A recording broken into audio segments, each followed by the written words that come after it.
আসসালামু আলাইকুম শেখ।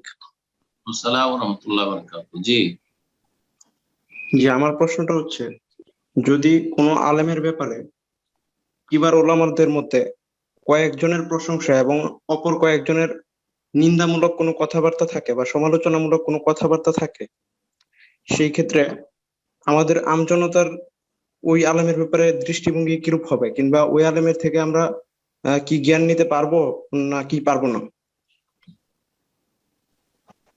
কোরআন সুন্নাহর অনুসারী আলেম হইতে হবে, মানহাজে সালাফের অনুসারী আলেম হইতে হবে, তাহলে তার কাছ থেকে আলেম নেবে। এখন কারো সম্পর্কে অন্য ওলামারা ইখতিলাফ করেছে, যারা ইখতিলাফ করেছে এখন তারা কেমন এটা দেখার বিষয়। এখন যারা তাদের সম্পর্কে তাজকিয়া করেছে, সার্টিফিকেট দিয়েছে পজিটিভ হতে পারে, তারা তারা নিজেরাই সালাফি মানহাজের নয়। তাহলে শুধু এই কথা বলে দেওয়া যথেষ্ট নয় যে যদি 5 জনের মধ্যে 3 জন যদি তাদের প্রশংসা করে থাকে তাহলে তার কাছ থেকে ইলম নেওয়া, আর 2 জন যদি নেগেটিভ বলে থাকি তাহলে অসুবিধা নেই, তাদের কথা নেওয়া যাবে না, কারণ এখানে ভোটাভুটি 3 জন আর 2 জন না, এটা বলা যাবে না।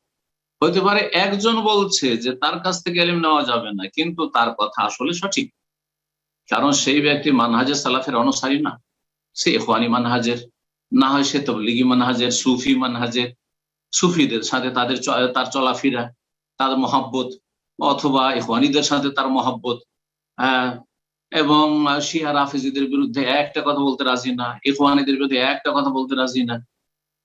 একজন কিন্তু বলছেন না এর কাছ থেকে ইলম নেওয়া যাবে না, আর 4 জন বলছেন নেওয়া যাবে, তো 4 জনের কথা শুনবেন না।